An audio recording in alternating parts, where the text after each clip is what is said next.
Hello everyone, this is Darren from EnglishTuition.org. Now in today's video, let's discuss whether today's parents are overprotective, because I see that there's a direct link between the upbringing of the child and the discipline of the child. Now I'm going to share an interesting story with you, and let me know what you would do if you are put in the exact same situation.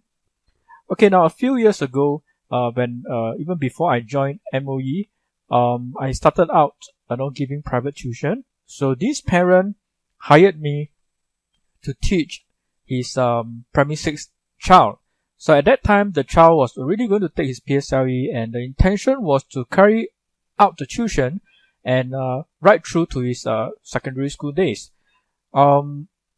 The student has a couple of siblings, right? One is there's a boy in primary 2 and there's a girl in primary 1. Now at first I wasn't really interested in teaching the lower primary students because some of the stuff that they learn are really basic, right? Like learning about simple present tense, simple past tense, building up some basic vocab words, learning about phonics. So I'm not really interested in teaching lower primary. So I told the parents that I don't mind coming to teach the P6 child. Okay, but if possible, I just do not want to take up the assignment of teaching the 2 younger kids. So what the parent did was to find another tutor, okay, for the 2 kids, right? At that point, I have not taught the younger kids before, but I can tell from their behavior that usually they are actually quite pampered within the family, especially the youngest child, which is the primary 1 girl, right? So what happened was, after just 2 or 3 lessons, the tutor was just no show, right? The tutor just did not turn up. He did not respond to messages, nobody know what happened to the tutor, right? He just gave up on the assignment. So the parent approached me again, right, and asked me, Mr. Chow, do you think you would consider, taking on this assignment, because since the other tutor has left, there's no one else to teach the 2 younger kids, and since we are happy with the services that you're providing, why don't you just come along and teach my 2 small kids as well? So seeing that the parent was really sincere, I said yes, right? And I think that was a mistake, right? Because let me just tell you what happened, right? The story that I want to share with you, okay, has something to do with the primary 1 girl, okay?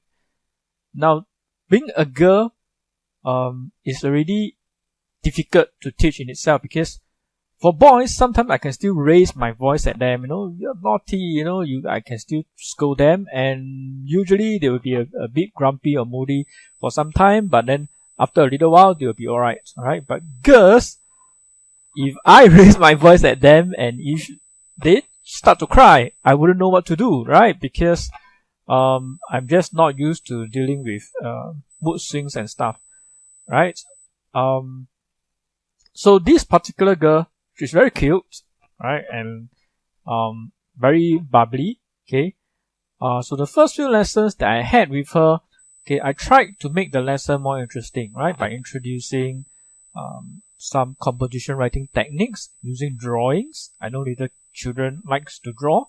So she enjoyed those sessions very much, right? So within the first few sessions, we have no problems at all. We got along just fine, and the lessons just went on smoothly. Okay. The problem is, after the first few lessons, all she wanted to do was to continue the drawing lessons. So of course I can't do that, because I have other things that I need to cover, right? I have to cover the syllabus, and I wanted to ease her slowly, okay, into the grammar exercises, right, which involves reading questions, doing some simple MCQs, right? Because ultimately, that's the objective that we are trying to achieve. You need to be able to cope with tests and exams, challenges that are being presented to you in school. But she was having none of it. She didn't want to attempt the questions at all. And she would, like the Chinese saying goes, 发小姐脾气, right? Just throw her tantrums, right? And then just refuse to do the work. So one day, there was once, we were having the lesson as usual, and she wanted me to conduct drawing lessons again. She said, no, I'm not going to do the MCQ questions. No means no. No matter what you say, I'm not going to do as per instructed. Okay, and she was throwing her tantrums, just making a big deal out of working on the exercises, right? To the point that she was actually lying down on the floor, right? That's how kids behave, right? When they throw a tantrum, they will stamp their feet, they will roll around the ground, just so that they send a message that, hey, I'm going to get what I want, no matter what you say, right? But as a tutor, I have to be firm, right? That's always been my belief. Okay, if you want to discipline the child, I think sometimes you have to be firm, right?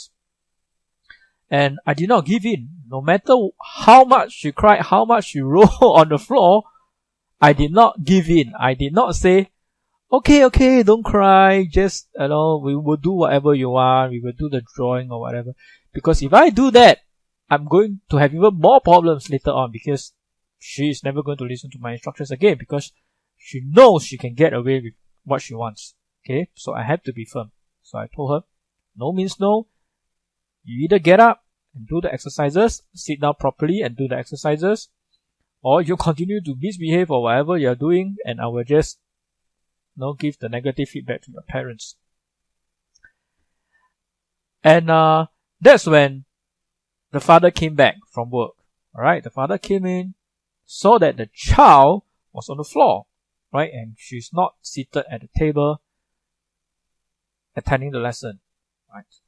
And kids, when I ask you the question, right, if you are the parents and you walk in after work and you see this situation happening, your child is lying on the floor, not cooperating with the tutor, primary 1, alright, primary 1, okay, still very young, okay, what would you do?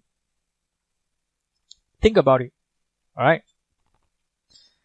So, I don't believe in coddling the child, okay, especially when there's serious work to be done. I think there's a time for work, there's a time for play, and we have to send a message clearly to the kids that we are doing some serious work here, right? Tuition lessons is not all about fun and games. Lessons can be fun, right? But not all the time. So the student has to understand that, alright? So back to our story, right? So what did the father do? The father came in. He did not scold the child. He was not stern with the child. He was not firm with the child. Instead, he went up to the child, picked the girl up like a little baby, okay, then just carry the child like a baby and pat the back. What's wrong? And he started just coddling the child. And this went on for, I think, more than 5 minutes. And the child didn't want to stop crying and making a scene, right?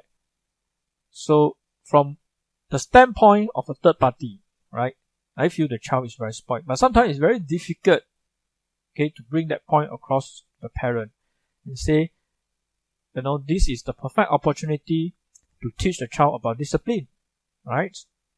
Instead of coddling the child, you can let the child know the tutor is here in this situation, okay? You should listen to instructions and try to cooperate with the teacher. Okay, after that, if you want to play, you want to do whatever you want, okay, then that's up to you. But this is the time that we set aside for your learning. Okay, and you should behave as such, right? But no such messages were being communicated to the child. So the child just went on, crying and, yeah, my parents are here to pamper me. What can you do, right? Obviously, okay, I see little improvement in the child's behavior, okay, after a few months, and After that, shortly after, I have to go to a government school to teach, and I'll leave that story for another video. Okay, so moral of the story. Okay, I think discipline has to start from young. You can start off with some minor consequences, right? For example, I learned this from the TV, right? So if you do something bad, maybe you go sit down at a naughty corner. You can try, you can cry, you can throw your tantrum however much you want, alright? But I'm not going to soften, and I'm not going to give in to you, right? It's about being firm, okay? The child has to understand that if he does something bad, he misbehaves, okay, he's going to have to face the consequences, okay, and he will not like it, okay. So the only way to avoid that kind of consequence, okay, is to adjust your behavior, right? I think some of the parents that I work with understand this very well, right? When I teach, because I teach language, right? So I'm sensitive to whether the child understand the meaning of the words or not, right? So sometimes when I talk to them, I ask them, okay, if you behave badly, do you even feel remorseful about what you have done? Okay, do you feel sorry for what you have done? Okay, and they look at me blankly and like as if nobody has ever explained to them what's the meaning of remorseful, right? And usually, when students say sorry, you have to think, do they even mean it in a way that is meaningful, right? For example,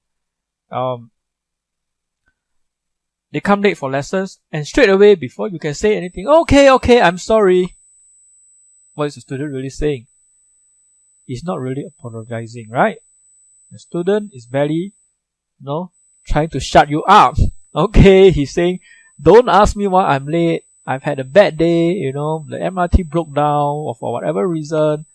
Just don't ask me. I'm sorry, okay? So shut up. Okay, that's what the student is really saying. Because if he's genuinely sorry for what you have done, alright, then you wouldn't have this problem with him. Okay, because remorse will cause him to change. Okay, and he will make the necessary effort, right, to change for the better. Okay, so I think that's all I have in this video that I want to talk about. If you have any questions, feel free to leave them in the comments somewhere below the video, right? And let me know what you think of the story, and if you are the parent, right, how would you respond to this situation? Okay, thanks, and thanks for watching the video. I'll see you in the next video. Bye.